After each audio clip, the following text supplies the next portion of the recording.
Okay. Well, ladies and gentlemen, good evening, and thank you so much for joining me tonight on In Review, where we look at some of the top news and we have a discussion. I want to thank everybody for joining me this Thursday evening, the 14th of April, 2022. Thank you for those joining me on Instagram as well, and for those on Facebook. I want to thank you so much. There's so much in the news this week. Started off with whether or not we will still have our prime minister, Partygate, which keeps going on. We are seeing something else whereby Rwanda is now going to be, what should I say, a partnership with the UK in keeping illegal asylum seekers. Further on, at the same time, we are seeing Mr. Zelensky saying that, hey, there's blood money, right? Blood money being paid for Russian oil, and he's just having a go. Is Mr. Zelensky somewhat trying to ramp up a war more? People are saying that is there a nuclear war pending? How can the West respond? Respond? I mean, with the high rate of inflation, soaring high prices, it is like they're not going to give us time to even enjoy or to feel the repercussion of these high prices. So therefore, hey, what can I say? And to top it off, Elon Musk offers to buy Twitter. Man, it's an exciting time. Let me just bring in Gary. I don't want to stay any further with this now. Hey, Gary, good evening. How are you doing, sir? Hey, Sil. Well, it's great to be a part of the Sylbourne Studio show. Just like you're not paying me, you're not paying me enough to be saying the Sylbourne Studio people. Well, you know what? There's a great singer out there, and her name is Shensia, and she just bought a land for a former manager, and she bought all of the guys that was with her some Rolex watches, and Wow. they're saying, "Man, you see when you do good, good come back to you." Well, I need a rich friend, because I need some money myself. Well, listen, Scotty, peace. Oh, Scotty, you didn't send me the contact information. Scotty, I think the issue is that I don't know where to send it. Did you send me a message or so like that? I don't know where to send it. So I don't know if you had emailed me, but I don't know where to send it. So I do apologize for that because I can't recall getting an email or so. Anyway, guys, let's talk. We have been there before, Gary. We have been here before with the Prime Minister Boris Johnson, with the Partygate. We have been here before. We have discussion: should he stay or should he go? Does Boris has it within him to survive or should he go? Well, ladies and gentlemen, this is as a result of the I think it's £50, the fine, the fixed penalty fine, which he recently got for him and Rishi Sunak. Rishi Sunak is already under pressure because of his wife Nandam and also Carrie, Boris' wife. So the big question is now: should they stay or should they go? Gary, I think I know your view already, but what should I say? Should they stay or should they go? Gary, Boris, yeah, Boris needs to go. Yeah, Boris needs to go. I mean, I think he's told enough pork is to make a pie, at least to make a very big pie for the whole country to eat, really. uh, Um, Sunak, I feel sorry for him because he's just fallen into the trench that Boris is digging or has dug. I mean, anybody that came in to do the finance, Ministry of Finance, the Chancellor, the checker job, they probably would have fallen into the same trap. But I think that one time, okay, fine. Anybody at all would forgive a guy if he's made a mistake. That's once. Twice, okay, let's say, can be forgiven again. They say twice, bitten once, twice shy, something like that. yeah, But once then bitten, twice shy. Yeah. yeah, but three times, no. I mean, you're taking the country from Mugna. It's as if, you know, you It's as if you're thinking that everybody in the country is silly. Now, how can you be in the same office and you don't know that there's a party going on next door? Mm, No, I can't. yeah. I don't know if that is possible really, I, right? I think I think some of the people are, some have been saying that hey, this is where the guy lives, and Nick Ferrari was saying, come on guys, you know what I mean? This is where the guy lives. I mean, there people are having a party or so, and he pops in there, you know. Um, one wonder if this is a red herring at the same time, you know. So many people different having parties. I understand many people are saying that their family died, they couldn't see their family members or so, and a lot of emotional bit is being used with this at the same time. I think the question is it proportionate? Well, again, it has been highlighted. I think the point has been made. If it wasn't last week, a few weeks back, Yeah. that the government, let me not say passed a law, but made some rulings or some rules that you cannot meet. You can't have a party. You can't even go next door. You can't even go into the garden next door. Yeah. The Queen couldn't even sit with her family, Mm, and there was big news about that. Yet the very same day, the government, right in 10 Downing Street, they was having a party. Now, come on, man. mm, No, I don't think it's right. I mean, there were students. I cannot really remember where they were. I think they were in Manchester, where yeah. students had a party, and they were fined, weren't they? They were fined. There was a celebrity, I believe, also can't remember her name, Mm, who had a party, a private party, I believe it was, and she was fined thousands of mm, pounds. Now, these fines, in my mind, should be refunded. yeah. They should be refunded because how much is the prime minister paying? Is it 20 quid? I just someone just confirmed it's £50. £50, Fixed right? penalty. I That's mean, I mean, why should the country, right? Once they break their law, they're paying thousands, but the government officials, they're just paying £50. No, I think that's grossly unfair. Grossly unfair. so therefore the fine does not fit the crime. That's what you're saying. No, it doesn't. Right. So It there doesn't. so therefore the crime the resignation is proportionate to the crime, even though it's not a crime, but it's a fixed penalty because they say they do not have a criminal record. That's the other thing the record is. Well, they should resign. I think that they should resign because they're holding, they're in a position of Trust. trust, Yes, that's and the correct. whole country, right, believes and trusts these men and women. Okay, and because they've, he has stood in front of that box, as they would say, and he has told the country what he expects them to do. A lockdown, can't go next door, can't meet families, whole families, brothers and sisters, husbands and wives, husbands in hospital, wives can't see them, husbands can't see them, in nursing homes, they have to stand outside and see each other through the window. What rubbish is that? You know, what kind of rule is that? Yet they can have a party within doors, close quarters, not even any mask on, and get £50 fine. No, you know what? I I take my hat off to our, if I can say, Caucasian. Is that the right terminology? Friends, because a lot of them wouldn't consider me English. I'm a black man. Yeah, they wouldn't consider me English, even though, a lot of us were born here. But let me say this, right? I take my hat off to them because if this was happening in France, what would the French do? What are the French doing? Never mind over COVID. They will.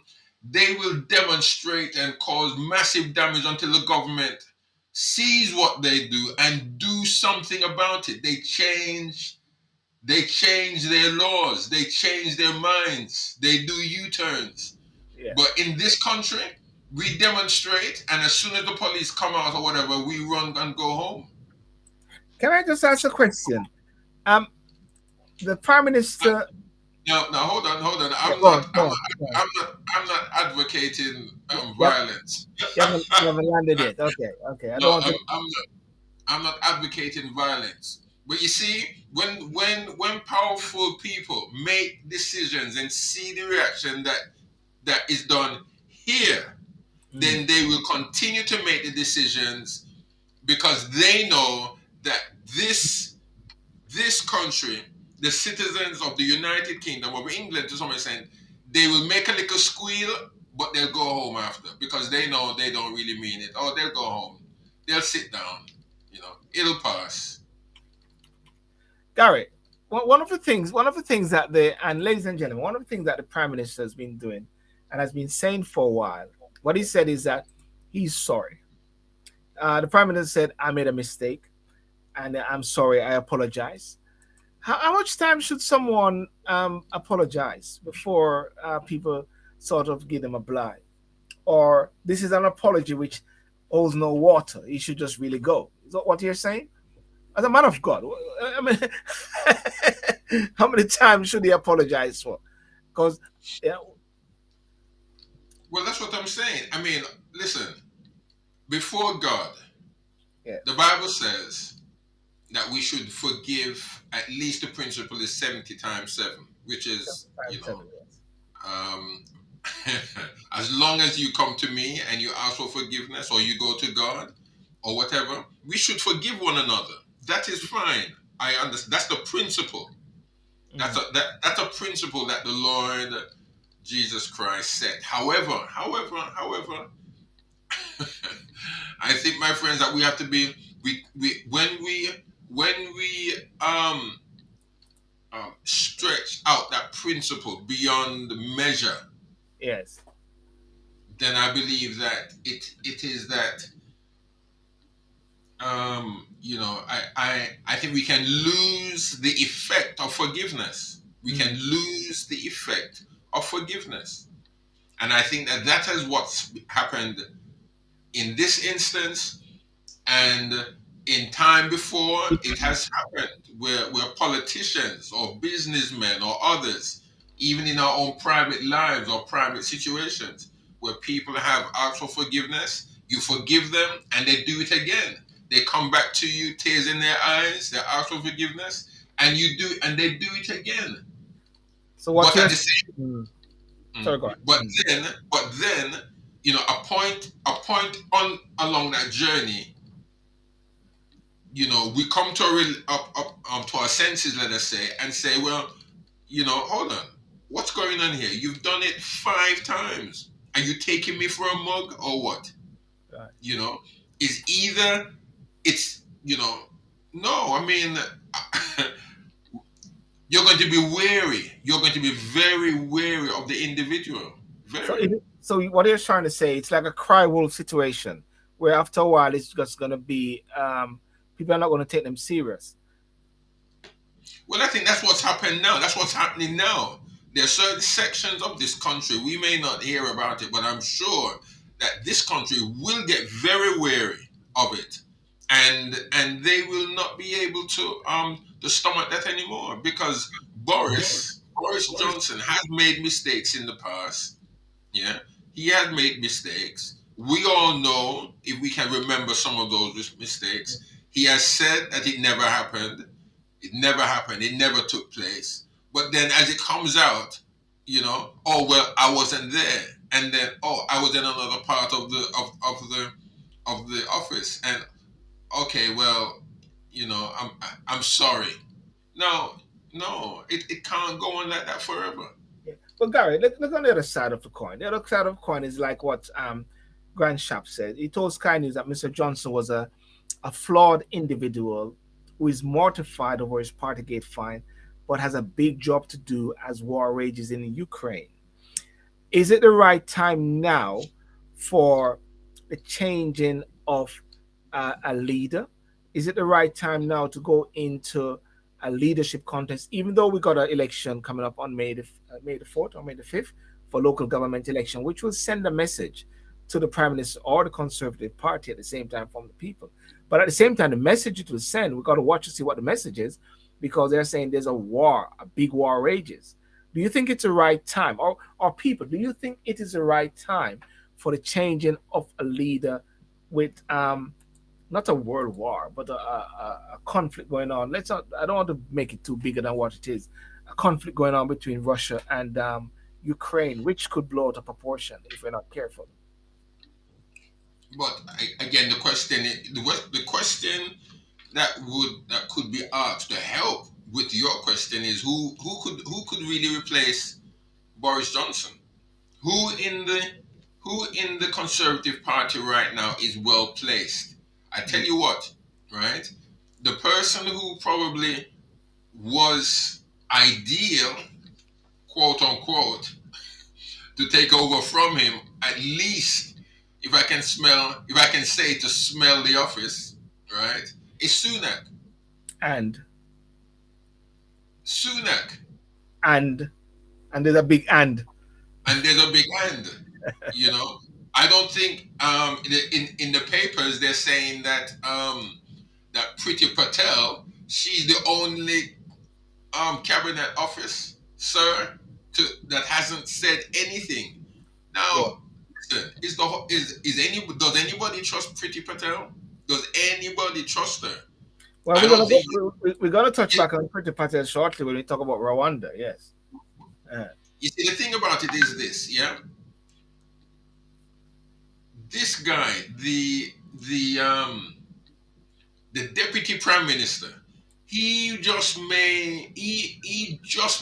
it, because if you notice, when everything was breaking out and breaking loose, right, where he was, he shouldn't have been, uh, because where he was on a holiday, wasn't he? Yeah. mm, And he had to come back. Now, if and he kept his mouth shut. Listen, yes. people need to people need to know that in situations like these, watch the cabinet ministers. Those who don't say anything at all or try to keep shut, they're the ones that wants to be considered as leader Potential. of the party.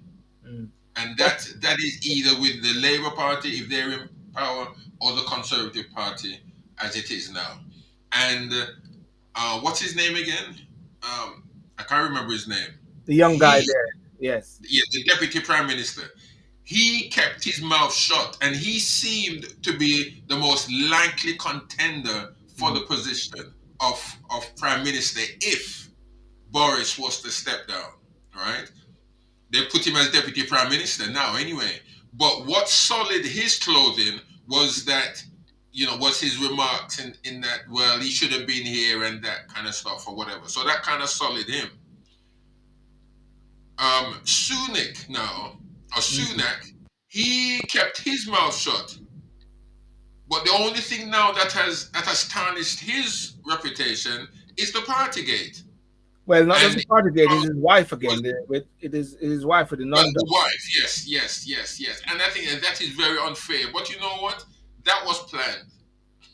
That was planned. You think Because, somebody had a hand in that? yeah, that was planned. Because I can understand the wife, she has her billions outside of the country, and probably she should have been. But listen, how many of the other cabinet ministers, how many of them are getting away with stuff that we don't know about? Well, it's a law which is there, and they're not doing anything illegal. I think it's a moral issue which people are talking about.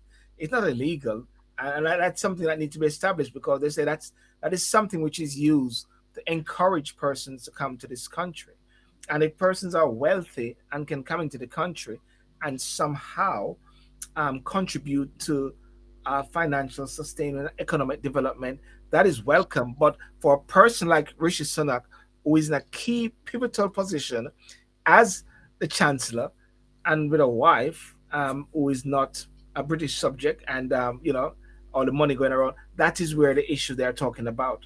And that's why he has moved out. Ladies and gentlemen, he has moved out of number 11, what I understand. But I want to go to what Marlon Barkley said. Marlon Barkley said something which is very crucial, and this is what he said. Um, does anyone trust Boris? That's a question. But moving on from that point there, he said, regardless of Sunak's wife, what about his green card from the USAID? That's not the one I wanted. The one was this. This is the one. Whether anyone is placed or not, Boris has no integrity and should go. You know the question that you ask, who will take over? It's like that is irrelevant. That is what Marlon is saying. That's irrelevant because whatever happens in life and in politics, whenever a leader go, a leader is always come. When Queen Elizabeth died, the first thing they're going to say is that there are three words they're going to say. The Queen is dead, and the next word, what's the next word they're going to say after that, Gary? Long live the king. Long live the king. Boom. The Queen is No, dead. but, Long live yeah, the king. yeah. Okay. Boris, where was he born? I think in Jamaica, or America. Bor- Jamaica Boris might was be in the Boris States. was born. I'm sure. In America. In America. He's born in the USA. Yes, He was born in the he's USA. born in New York. Yes. Boris is an American. Now, by birth, let's say Boris is an American by birth. Yes. Now, whether Sunak has a green card or not, to me, that's none of their business. I don't think that's any business. Mm. I listen, and this is in support. This is in support of my Asian friends. Yes. This is in support of my Asian friends. And I'm just saying the obvious here. I'm just saying the obvious. That no government is going to have an Asian prime minister running this country. Never mind a black man. And I'm saying that because they won't allow it. Gary, in America, I'm not a few years I'm not shot for that, but that's the truth. in America a few years ago, in 2005, 2007, I think they said there's no way a black man would be the president of America. And we have a black man who'd been the president twice, Barack Obama. They were saying that. Yeah, but no, they were saying that. But listen again. Listen, they had a black man in there. Did he do anything? Honestly, did he do anything? For black I people. love. Yeah, Yes. yeah. No. But he became the president for black people. The I president don't have a problem. Yeah, he came the president of America, but he never did anything for black man. He never did anything, man. He couldn't. Well, one, he couldn't do anything because anything that he brought to the House or to the Senate, right? They knocked it off. Yes. He couldn't move. There was nothing that he could do. He was it was like he was a lame duck as a president. No, I'm not saying I love Barack. I don't have a bad thing to say about President Obama because I'm proud that he became. I'm proud of that. Yes, I am. Yeah. But at the same time, we've got to remember, folks. We have to remember that there's a glass ceiling. That ceiling will allow an individual to go through it by those who control that ceiling so as to appease the masses. And remember this, that the individual that they let to go through, they will not be able to do as they please. They have to do as they are told. They may get there, but that doesn't mean that they have full authority. That doesn't mean that they have what it takes to do the job either. Yeah. All right. Well, we're gonna move on from this because I think by the time we keep talking, this was supposed to be the flagship topic, but there's more. And based on what I'm seeing, maybe next year this time Boris will still be here. Or you know, what Kerry Starmer said, the Prime Minister wife Kerry and Chancellor Rishi Sunak have been fined breaking COVID-19 and they must go. That's a thing. They must go. People are saying some are forgiven and some are not. But anyway, let's see if Boris stay. Personally speaking, what I would say, Boris and Rishi, if you keep apologizing and say you're sorry and nobody want to take it serious, man, go about your business, man, as a techie. take it. Will not take it. You know what I mean? Listen, Boris, I believe, inherited something which he didn't bargain for. And if he knew that COVID was there, maybe he wouldn't want to run for prime minister. And right, and just as we're coming out of COVID, here we have Ukraine bit, and he has not actually. Someone say he never even got a honeymoon time to enjoy the perks of being a prime minister. But that is what a prime minister is. And if the argument where people are saying that, hey, we should not try to remove a prime minister at this time, but evidence and history have told us that Churchill came in as a prime minister during the war, and many other persons came in during the war and so like that. So that's not a reason. That's not an excuse. I think So, ladies and gentlemen, let me hear your views on top of that, and moving on, because I think there's another incident or issue which we need to touch on, and that is what is the deal with Rwanda and the UK sending illegal asylum seekers there. Let me just play this video here if I can, and and um, and start it. Start the. This is the this is Boris Johnson here. If I can find it, here we go. So from today, our new migration and economic development partnership will mean that anyone entering the UK illegally, as well as those who have arrived illegally since January the 1st, may now be relocated to Rwanda. This innovative approach, driven by our shared humanitarian impulse and made possible by Brexit freedoms, will provide safe and legal routes for asylum while disrupting the business model of the gangs. Because it means that economic migrants taking advantage of the asylum system will not get to stay in the UK, while those in genuine need will be properly protected, including with access to legal services on arrival in Rwanda, and given the opportunity to build a new life in that dynamic country, supported by the funding we are providing. Okay, what's your take on that now? Many people are somewhat getting a bit upset by this move to say that, hey, they brought in all the Ukrainians. Why? Is it because of their color? And all the illegal immigrants, well, not the word illegal immigrants, they're shipping them to Rwanda. I don't know if you had a chance to really delve into this a bit, Gary.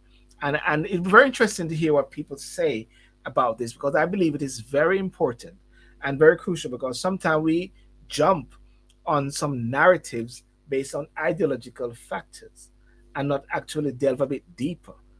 Gary, I don't know what's your take on this. I got my Can I view. read? Can I read something here? Yeah, it's Please. from the well, Mm, it says here from the BBC website. mm, It says more than 160 charities and campaign groups from the UK network of non-governmental organizations, Bond, have called on the government to scrap the plans in an open letter that described the scheme as shamefully cruel. Enver Solomon, chief executive of the Refugee Council, said the charity was appalled by the government's cruel and nasty decision mm. that would do little to deter people from coming to the UK. Now, where are they coming from? Where are they coming from? They're running, some of them are running from Africa itself. Some are running from, fine, they're running from Iraq, they're running from, um, um, refugee state, well, countries back there. But let me say, I think it's a cruel act. I think it's a terrible, sorry, I think it's a terrible act that the Prime Minister has done. Mm, Because what does Rwanda have? Giving them 120 million pounds. 120 million pounds today is not 120 million pounds it was last year this time, because mm, currencies go up and down, and it does very little. And for this government to be taken in, and I don't have anything against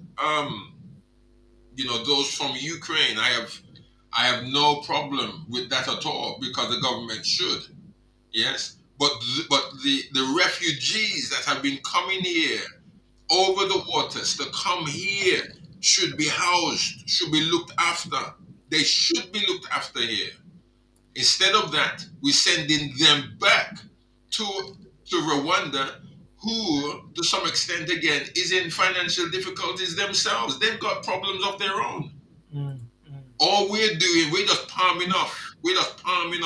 People to other places that they themselves are having problems, and if they wanted to go to Rwanda, they would have gone to Rwanda. They wouldn't have made their way across, paid £4,000 or £5,000 to people, to come to this country, Yeah. Sylbourne. So I just think it's a bad deal. It is Well, a very bad deal. if I delve a bit more, one of the things that they have said is there are two factors there, Gary. They're illegal asylum seekers, okay, and they are coming to the UK. Um, the persons who facilitate it are making a lot of money. The people smugglers, right? That is something which is a factor. What they're trying to do is just like when the prohibition movement or whatever like that, they're trying to mess up these gangs. That's one of the things the prime minister said, right? I want to listen to what Rwanda is saying. This is what Rwanda is saying, because there seem to be some partnership. Even presently, the Rwandan president is in Jamaica, interestingly. But listen to what the Rwandan minister says. This is what he says. This program will be dedicated to asylum seekers who are already in the UK.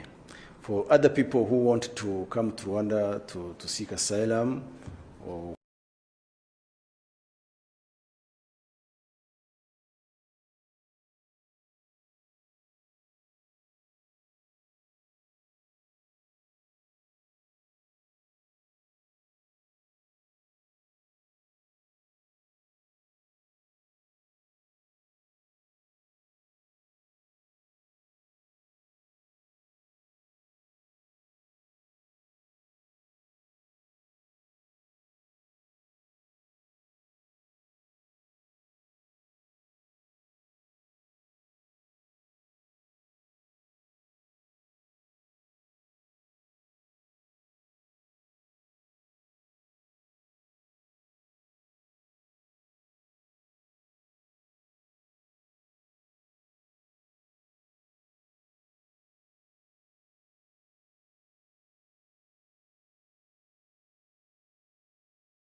Gary,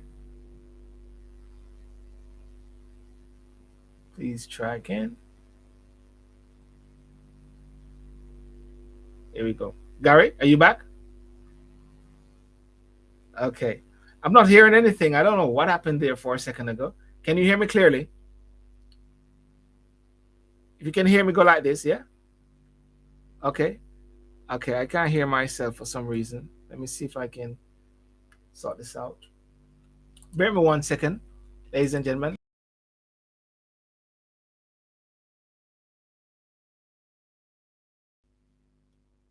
Okay. Gary? Okay. Sorry, ladies and gentlemen. Let me just see what is happening here. Not hearing any sound, but I think I can fix that. Gary's going to come back in.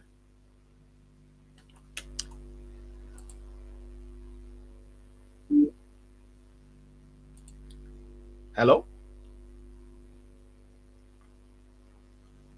Gary, can you hear me?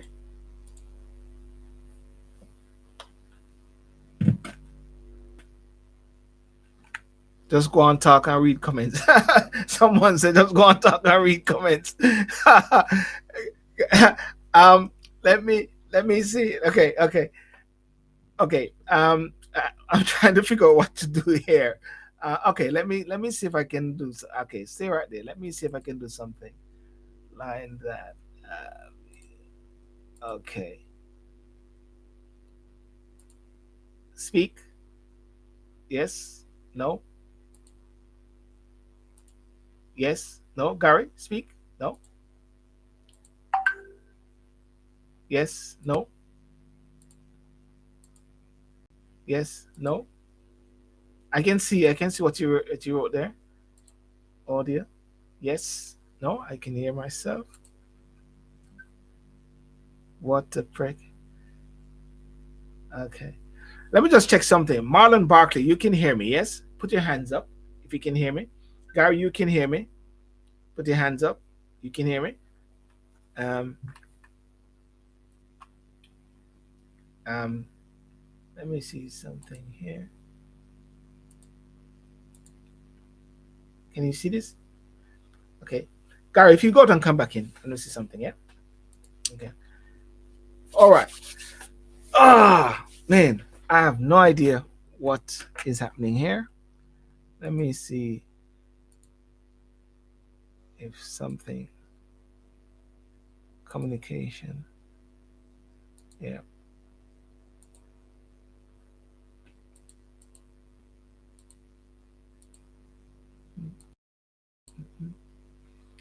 Da, da, da, da, da.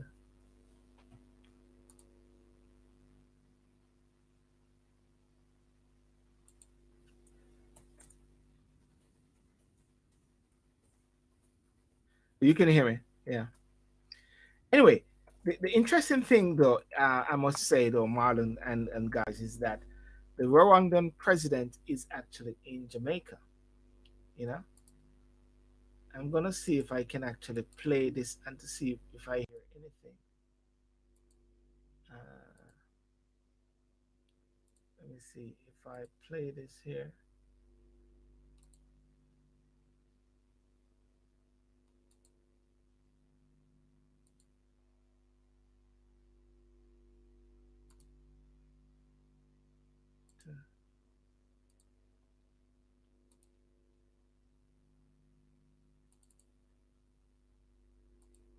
experiences in trade and investment, as well as national unity and citizen I development. may not agree with the manner in which it's announced, but I'm always good for international partnership in a global society. Let's exchange Yep. with each other directly If and thereby Gary, you honor can see me, and the I can see you. history If Gary, that joins us um, and make it a potent force for practical cooperation.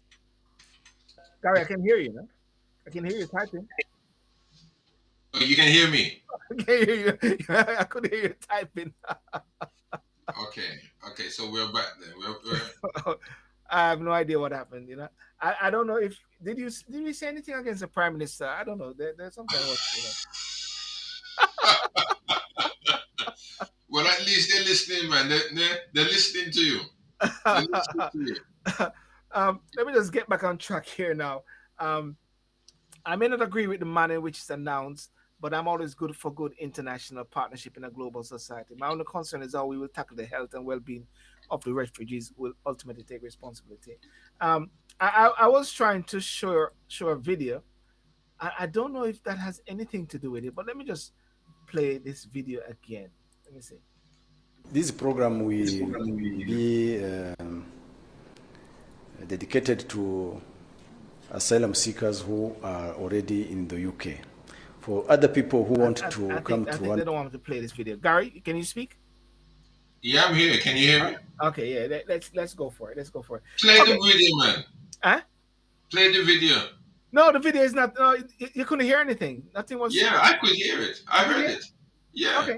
Okay. Let's do it again. Okay, let's play the video. Yeah. Play the entire thing. Let me hear what they have to say. If it happens again, you know that they're after us. Okay, here's the video. Here's the video. I'll play it. This program will be dedicated to asylum seekers who are already in the UK. For other people who want to come to Rwanda to seek asylum or who want to be refugees in this country, there are existing channels, and those ones will be used. Some of the criteria we'll be considering as government of Rwanda will be, let's say, criminal records, for example. And you can hear? we would prefer not to receive people from neighboring countries, immediate neighbors, like DRC, like Burundi, Uganda, or Tanzania, but those are just some. What we are going to provide with them is just a dignified life with shelter, with skills for them to be able to socio-economically integrate our society, or to have those skills for them to be able to integrate So in the country of origin when they decide to go back to. What's your thoughts on what he said? Yeah, well, obviously they're going to be saying things that's going to be palatable to the ears of those who are giving them the money. You know, I mean, obviously they're not going to say anything different or against what is coming to them. You know, it's all politics. Don't you understand? Doesn't anybody really understand? It's all about politics, or politricks as they call it at times. So you're trying to say that Rwanda is in bed with the government, the UK government? There's something. Well, there he is. There's a president. He's a president in Jamaica now. Very interestingly, for the 60th year independence. So he's in Jamaica at present. Let's exchange. Yeah, that was just a sitting just recently, just about an hour ago, at the House of Parliament, Gordon House, in Jamaica. I mean, what are we trying to say? Africa is not nice? Listen, why all of a sudden Rwanda wants something and wants to get involved? You know, there are some things that are being said that we are not aware of. That's all I can say really. It's always been like that. Mm. You scratch my back and I'll scratch yours. There's something always mixed up in these things. We don't know it. In the next 30 years, then we'll find out. But will we be here? You know? You see, my thinking is this at the same time, is that I know a lot of people are going to be making comparisons. And I can see that already, making comparisons with Ukraine and people of different colors. One of the things that the UK is going through now is this high level of inflation. But that doesn't even make any sense, because at the same time they're bringing in people and paying people to keep people. But I think the key factor in this case is that there are illegal asylum, and it is as Marlon said, it's a great opportunity for both countries. I think we have got to somewhat move away from thinking that the West is the answer. One of the things they always say in slavery, during that transatlantic slavery period. Gary, is that a bomb? Sound like a bomb is about to blow over here. A pinging sound. Is that you? Probably it's me. Yeah. You look at that sound? Man, the guys didn't blow up in a Gary. No. No. Don't worry about that. Go ahead. Yeah, the thing about it is that we have got to recognize that we can make an offer for our people than our people have to go to the West in order to have a better quality of life. Rwanda is deemed now, after the genocide between the Hutus and the other group there, they have made some fundamental developments. And that is why I find it very concerning that Jamaica is even trying to lead the Commonwealth at this time, trying to get back into the bastions or the relics of the past. When at the same time, when Prince William and Kate was in Jamaica, the Prime Minister somewhat upstaged them, as people say, and say, we are moving forward. We are going to get rid of the Queen. He didn't say that in those same words. But at the same time, the Prime Minister is actually is supporting someone, the Minister, Camilla Johnson, to be the head of the Commonwealth Secretariat. You know, the point I'm trying to say is that either we have confidence in ourselves as a people, that we can actually hold our own than have to go to the West. Some people say to me that the Commonwealth is a very effective organization. I had a I had a meeting. I had a conference that I held, and there was Simon Woolley, there was Dominic Greaves, who was my mentor. That was the minister, the former Attorney General of the UK, and Ransford Smith, who was the Deputy General Secretary of the Commonwealth, was there. And the Commonwealth really has no teeth. It's only more like an advisory thing. It is like the relics of the past all coming together to celebrate the past, or to celebrate the royalty of the family. And I'm saying it's either we want to leave or we want to stay. And if we're saying that we want to go back to Africa, a lot of people say Africa is a place to be, then why not support a country like Rwanda, who is saying, hey, we can actually house asylum seekers, then they have to come to the UK. I don't see what is wicked about this so far. That's just my view. Ladies and gentlemen, and I rest my case. I'm not supporting Boris Johnson. I'm not supporting the Conservative. I'm just looking at it from a position whereby it's either we are ready to move forward or we want to keep moving forward and looking behind us each time, trying to still hold on to the relics of the past, the relics of colonialism, you know?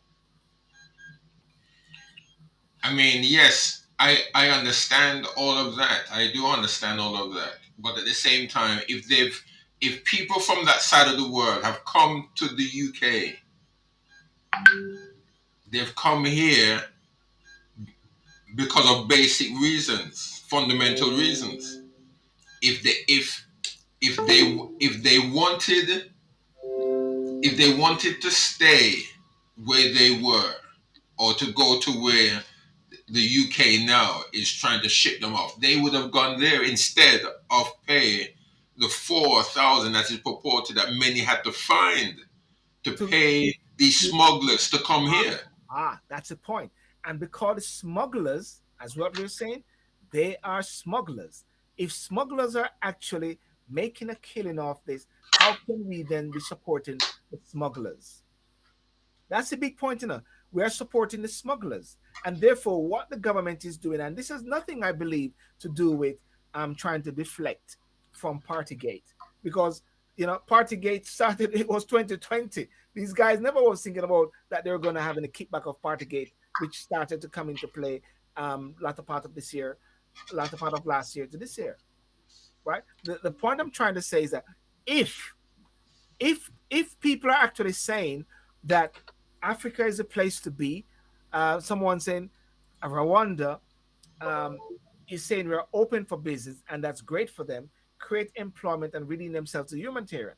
If people believe that in Africa that they can get benefit and be treated much better than coming to the United Kingdom or France, I think they'll be happy to be there. Unless the country of Rwanda have human rights injustice, which I don't think is the case now. They're in Jamaica. They're actually a very good flagship country. What country are the migrants from? That's another question. You know, Africa is a massive continent, man. I think it's an opportunity. I don't think anything is wicked about it as yet. I don't. Well.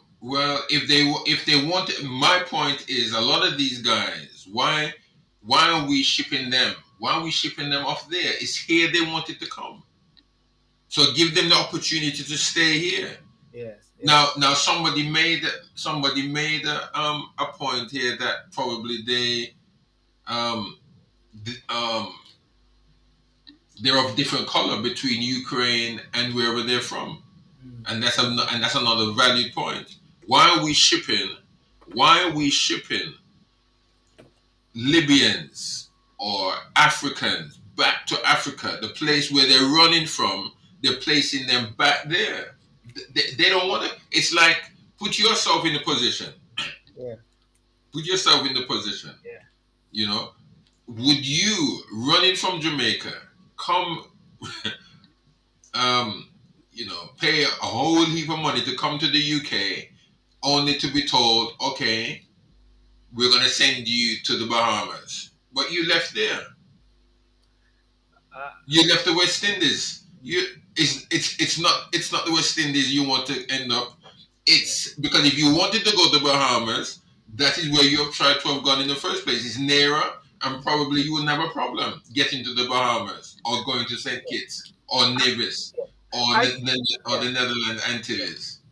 I think that the reason why people leave countries whereby they believe that their life is a threat, they're economic migrants, they are running for their lives, it is because they want a better life for themselves. So therefore, the better life for themselves is a country which can deliver that. If Rwanda and African countries can deliver that, and they are being knowledgeable, I mean, they are being educated that this is a way forward. And what is wrong with that? Because my thing is this: we keep saying that Africa is a place to be. We need to build up Africa, and yet at the same time, when opportunities like this comes up, we are somewhat maybe indirectly berating Africa, because so what we're doing is saying the West has the answer. When at the same time, when we're in the West, we're cussing off the West to say the West is not treating us well, the racism and everything.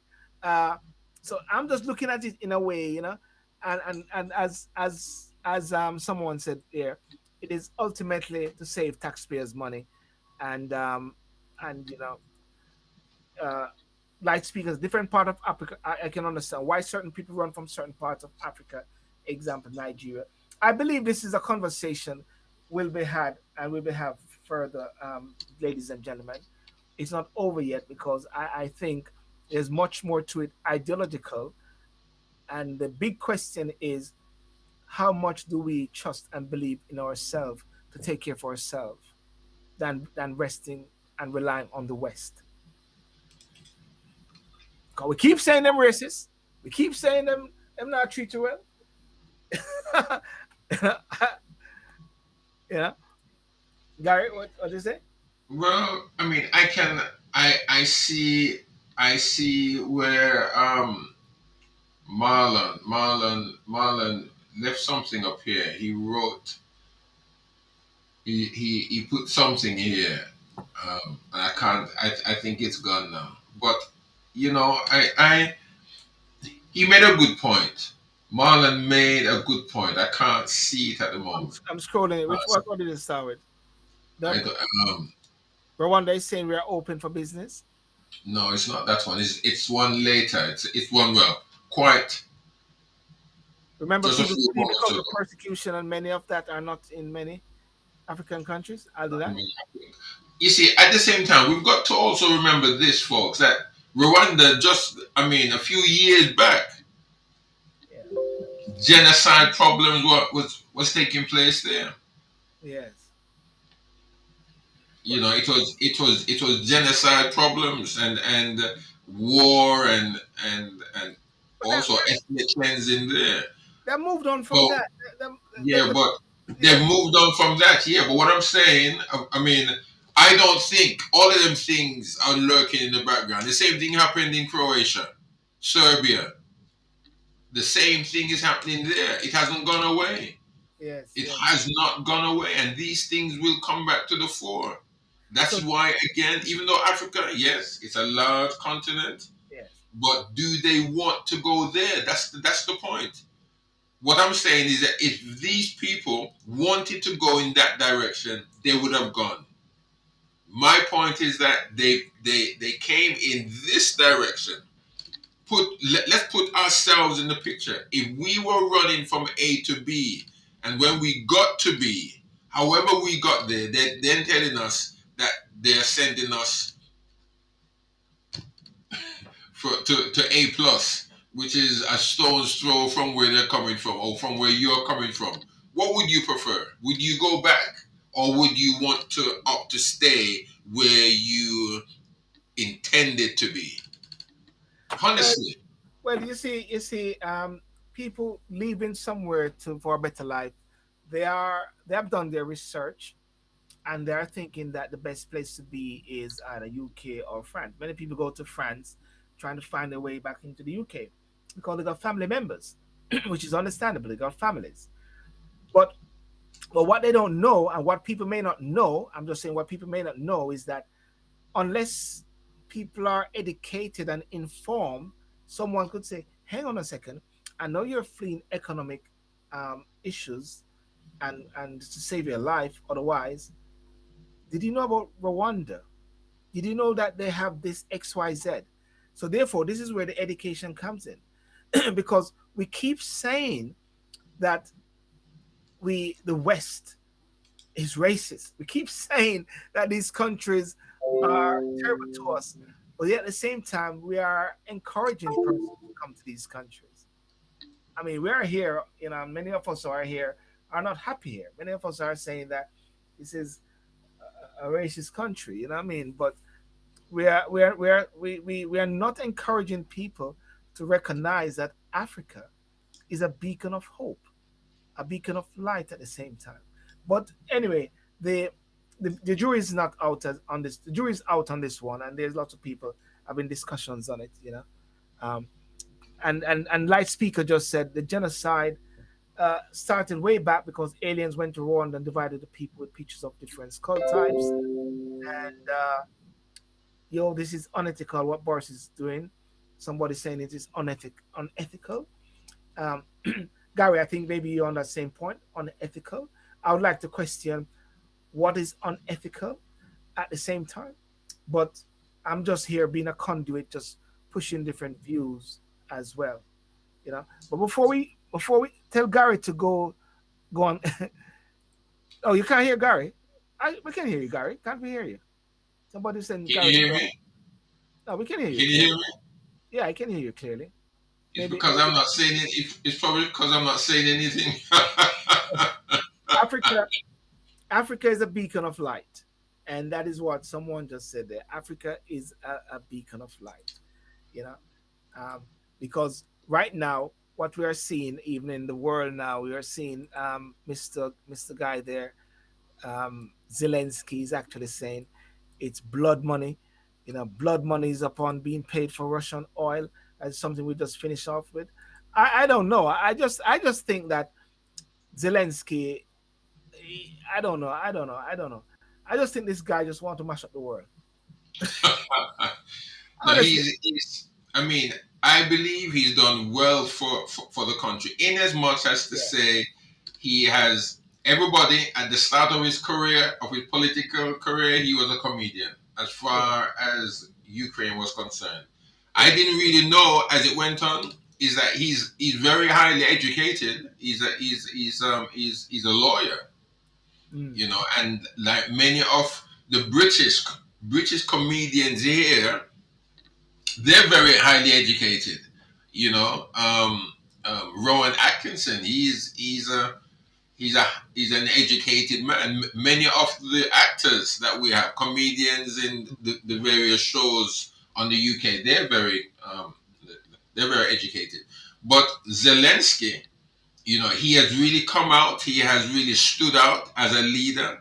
He's really standing and making his presence felt. And any leader in any country would really be appreciated if they took the stance that Zelensky has taken. If they themselves were in trouble or in the same trouble as Ukraine is concerned. So I think he's done well. He's speaking up.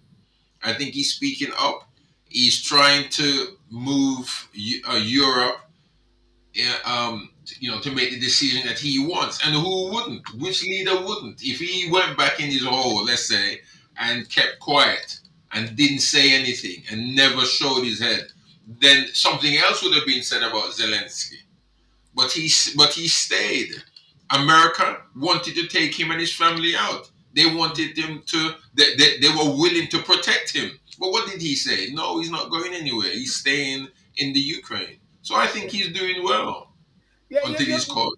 Well, I think you got a point there where that he's doing well because he's using his skill set of influence, and I like how he strategically does that. When he actually reached to the UK and he's speaking to the members of Parliament, both houses, he uses Churchill rhetorics.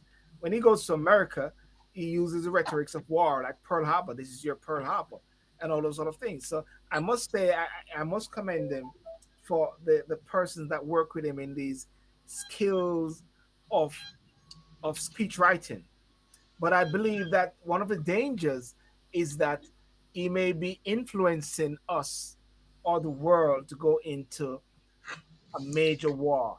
Because if I look at the recent comments that he has made, he's actually saying the government has, sorry, this is what Zelensky said. Zelensky said that he said he has accused European countries that continue to buy Russian oil of earning their money in other people's blood. Right? He's saying he singled out Germany. Germany is the one who actually sent him a lot of stuff, recently, and Yeah. Hungary, accusing them of blocking efforts to embargo energy sales, from which Russia stands to make up to 250 billion pounds. Yes. Growing frustration. So what I'm trying to say is that he's actually creating enemies at the same time. You know, but that's another Well, time. yeah. Yeah. Yeah. I think the most important thing I think the most important thing is that Elon Musk is trying to buy Twitter. That's what I'm happy about. and Well, I mean, in what way would he? In what way would things get better with, if he bought Twitter? I think if he bought Twitter, you would have a balance. I think I think you would want to strike a balance whereby different views can come out, because one can say that the Twitter the era and the era of Facebook is more left leaning. We can all say that. That is why even with the Hunter bit with Biden's son, all of these things were shut down for a period of time. We have been there. We've been talking about that. They shut down anytime somebody mentioned the word vax, or we got to use up. People couldn't share their thoughts, or people are thinking that, hey, I don't want you to think like that. Don't listen to Sylbourne, because what he's saying is it's like you're trying to say that people cannot think for themselves. And I believe that it is very important that freedom of speech with responsibility is exercised on platforms like Twitter, whereby people can actually share their views and people can trust people to analyze and to make an informed decision.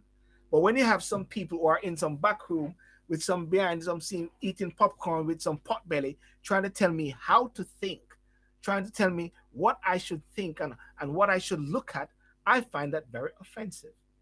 And I believe that is what Elon Musk, based on my understanding of it, is trying to do as well. Um, so that's it.